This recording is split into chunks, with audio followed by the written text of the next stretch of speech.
hoş gördük sizleri. Deməli,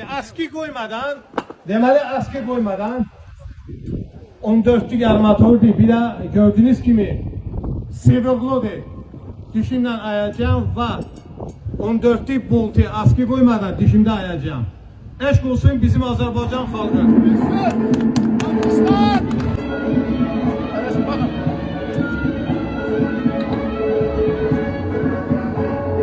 Maşallah.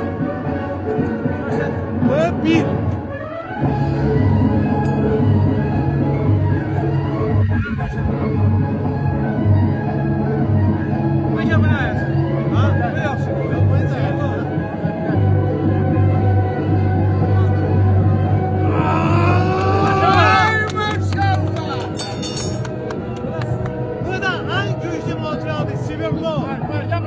Divarı deşen.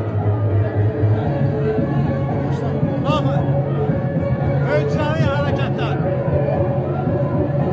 Deməli dünyada hiçbir kəs bu nömrələri göstərə bilmir dünyada. Mənim etdiyim bu nömrələr. Bu da Silverblow'dur. Deməli 12'lik Silverblow'dur. Bir ton deşendir. Bunun Nüreddin Beyləqanlının xətrinə, qardaşın xətrinə dişimdə əski uymadan ayıram. Eşq olsun bizim Azərbaycan xalqına.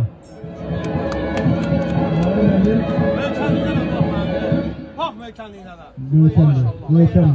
Mahir Özani Sverdlovski'nin sirkendeşliği. Belarusya'da, Azerbaycan'ımızı temsil ediyor.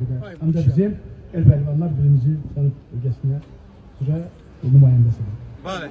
Teşekkür ederim bütün pehlivanlara. Teşekkür ederim bütün pehlivanlara. Getdik.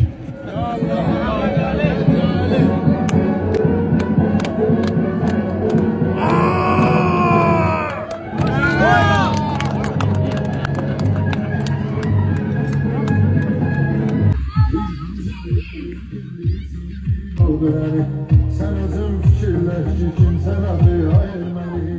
Cənub bölgesinin nümayəndəsi Mahir Rəhimov.